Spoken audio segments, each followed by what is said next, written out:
Class 12th का history का exam भी जो है वो संपन्न हुआ और उसका भी पेपर जो है कॉमन ही हुआ है।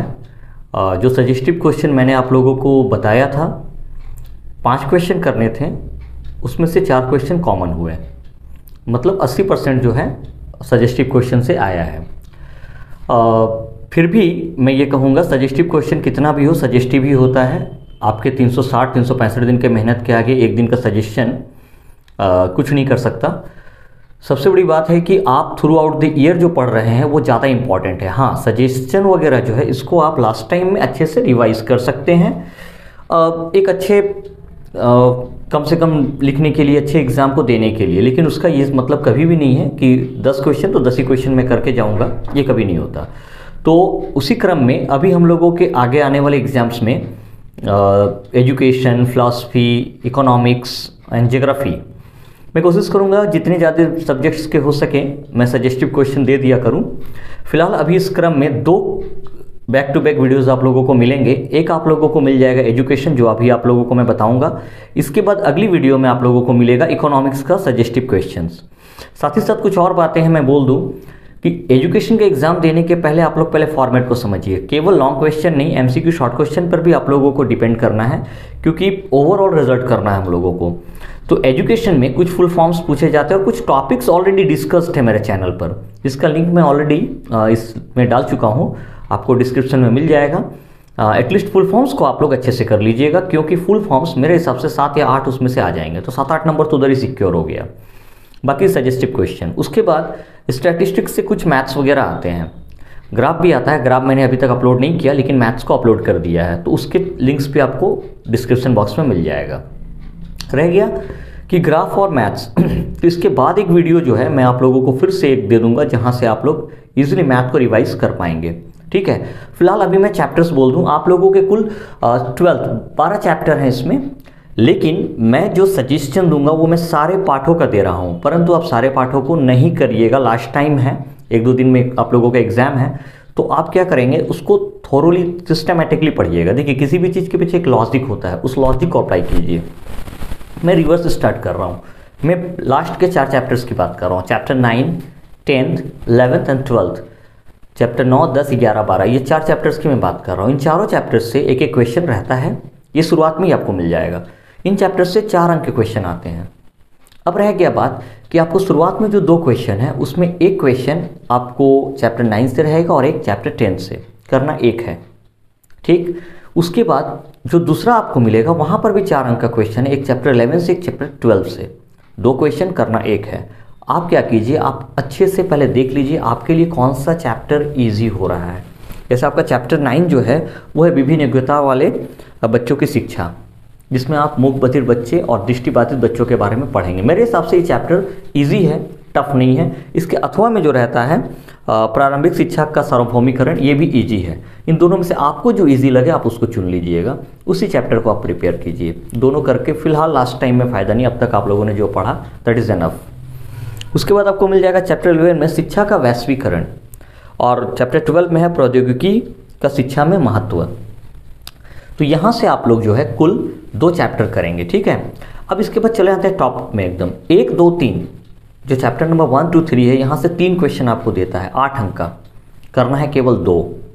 या तो आप शुरू के 2 कीजिए, अंत के 2 कीजिए, क्योंकि तीसरे नंबर चैप्टर में आपको मिल जाते हैं maths, mean, median, mode, histogram, frequency, polygon. तो आप अपने हिसाब से चुन लेंगे, उसमें से भी मैं क्वेश्चन आपको बता दूंगा अभी। इसके बाद आता है चैप्टर 4, 5, 6, 7, 8। 4 आप लोग छोड़ सकते हैं। 6, 7, 8 से मैंने इकट्ठे क्वेश्चन बना दिया है। यहाँ से आप लोग 4-5 क्वेश्चन है, आप देख लेंगे उसको वहाँ से। बाकी आपको कुछ कॉमन क्वेश्चंस मैं बता दे रहा हूँ। अगर किसी क्वेश्चन में आप लोगों को दिक्कत रहेगा तो आप लोग कमेंट करके उसको पूछ सकते हैं। कमेंट सेक्शन के हिसाब से मैं जो लगेगा मैं उसको आंसर आप लोगों को जितना जल्दी हो सके मैं कुछ ही घंटों में आप लोगों को वो वीडियो भी प्रोवाइड करवा दूँगा। ठीक है, तो सबसे पहले अगर मैं बात करूँ चैप्टर में बैक से स्टार्ट कर रहा हूँ। ठीक है, तो चैप्टर आप लोगों का जो चैप्टर 9 है वहाँ से कुल मैं 3 क्वेश्चन आप लोगों को बोल रहा हूँ।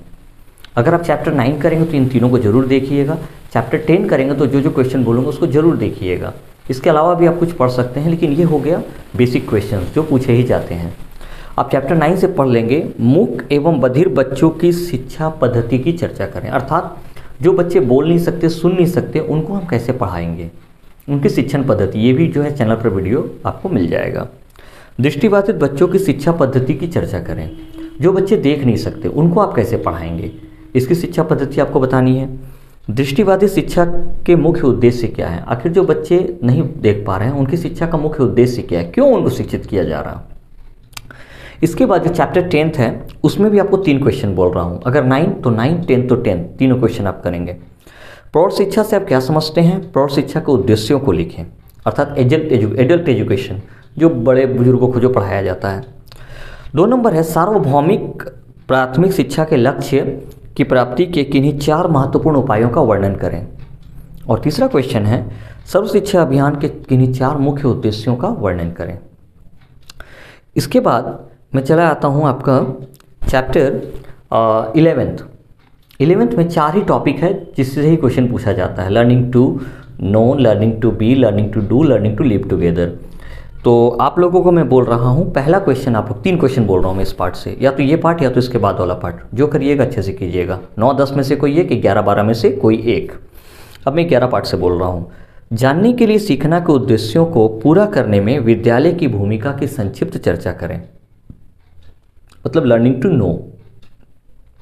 बनने के लिए सीखना के उद्देश्यों की पूर्ति में विद्यालयों की भूमिका का संक्षेप में उल्लेख करें, मतलब लर्निंग टू बी। कर्म संपादन के लिए शिक्षा के उद्देश्यों की प्राप्ति में विद्यालय की भूमिका का वर्णन करें, मतलब लर्निंग टू डू। ठीक है, एक हो गया learning to know, learning to be, learning to do. ये 3 में से एक क्वेश्चन आपको रहेगा ही रहेगा, ये तय है। इसके बाद अगर आप चैप्टर 12 करते हैं तो वहाँ से मैं 2 क्वेश्चन बोल रहा हूँ, उसको आप कर लेंगे। उसके अलावा अगर उससे रिलेटेड कोई भी क्वेश्चन है तो आप बनाकर लिख दीजिएगा, क्योंकि कुछ चीज़ें आपको खुद से भी लिखनी है। एज इट इज़ बुक वाला कभी लिखना नहीं होता है, कुछ चीज़ें खुद से लिखेंगे तो ही जो है अच्छे अंक आपको मिलेंगे। ठीक है, शिक्षा के क्षेत्र में प्रौद्योगिकी के प्रयोगों को लिखिए। टेक्नोलॉजी को जो हम लोग यूज़ कर रहे हैं शिक्षा के क्षेत्र में, जैसे आज डिजिटल बोर्ड यूज़ होता है, मोबाइल फ़ोन यूज़ कर रहे हैं ना, कंप्यूटर यूज़ कर रहे हैं, इन तमाम चीज़ों की उपयोगिता। ठीक है, दूसरा क्वेश्चन आप देख लेंगे कि शिक्षा के क्षेत्र में कंप्यूटर के उपयोग का उल्लेख करें।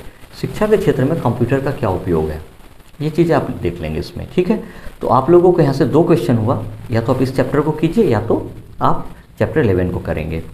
अब मैं आता हूँ चैप्टर 1 में। चैप्टर 1 हालांकि बहुत ब्रॉड है, उसमें से सजेस्टिव क्वेश्चन करना थोड़ा क्रिटिकल है, फिर भी कुछ इंपॉर्टेंट क्वेश्चन मैं बोल रहा हूँ, आप देख लेंगे उसको। पहला आप देखेंगे बुद्धि की परिभाषा लिखिए, और उसी के साथ रहेगा सामान्य मानसिक क्षमता तथा विशिष्ट मानसिक क्षमता के मध्य अंतर स्पष्ट करें। इसके बाद दूसरा क्वेश्चन योग्यता को परिभाषित करें और थर्स्टन के बहुकारक सिद्धांत का चित्र सहित विवरण दें। तीसरा ध्यान से क्या समझते हैं और शिक्षा के क्षेत्र में ध्यान का क्या महत्व है या ध्यान की भूमिका का वर्णन करें। ये 3 क्वेश्चन आप चैप्टर 1 से देख सकते हैं इंपॉर्टेंट के तौर पर। चैप्टर 2 बहुत इंपॉर्टेंट है ना, मैकेनिज्म ऑफ लर्निंग, बहुत इंपॉर्टेंट। पहला क्वेश्चन आप देखेंगे कि शिक्षा के क्षेत्र में पारंपरिक अनुकूलन मतलब क्लासिकल कंडीशनिंग के महत्व का स्पष्ट करें और अनुबंध से आप क्या समझते हैं। ठीक है, मतलब कंडीशनिंग से आप क्या समझते हैं। दूसरा क्वेश्चन आप देखेंगे कि शिक्षण विधि के रूप में स्किनर का बॉक्स क्या है, स्किनर का बक्सा प्रशिक्षण का संक्षिप्त वर्णन करें। ये क्वेश्चन उतना इंपॉर्टेंट नहीं है क्योंकि स्किनर का क्वेश्चन पिछले बार आ चुका है, तो पहला नंबर इंपॉर्टेंट हुआ। दूसरा थॉर्नडाइक द्वारा प्रतिपादित सीखने के मुख्य नियमों का वर्णन करें। थॉर्नडाइक ने 3 नियम बताए थे, तीनों नियम आपको याद कर लेना है, वो तीनों नियम आपको एग्जाम में लिख करके आना है। चैप्टर 3 से आपको mean median mode, frequency polygon, histogram, ये सब चीज़ें रहेंगी। वो मैथ जो है वो मैं लिंक दे दूंगा, अगर ग्राफ किसी को जानना हो तो आप कमेंट कीजिएगा, तो उसके अनुसार जो है एक वीडियो आपको जो है वो दे दी जाएगी। और अगर आपको लगता है कि आप स्टैटिस्टिक्स ही करेंगे तो आप उसके वीडियो को वहाँ से देख सकते हैं। स्टैटिस्टिक्स में खासा इंपॉर्टेंट इस बार होता है मीडियन, क्योंकि मीन आ चुका और मोड को भी आप लोग हल्के से देख लेंगे। इसके बाद चैप्टर 4 टू चैप्टर 8 से कुल मैं 5 क्वेश्चन बोल रहा हूँ। चैप्टर 4 को आप बाद ही कर दीजिए, 5, 6, 7, 8 इसमें से 3 क्वेश्चन रहता है, 2 आपको करना है। मैं क्वेश्चन बोल रहा हूँ। राष्ट्रीय शिक्षा नीति 1986 ईस्वी की प्रमुख सिफारिशों की चर्चा करें। दूसरा कोठारी कमीशन द्वारा संस्तुत माध्यमिक शिक्षा के लक्ष्यों एवं उद्देश्यों की चर्चा करें।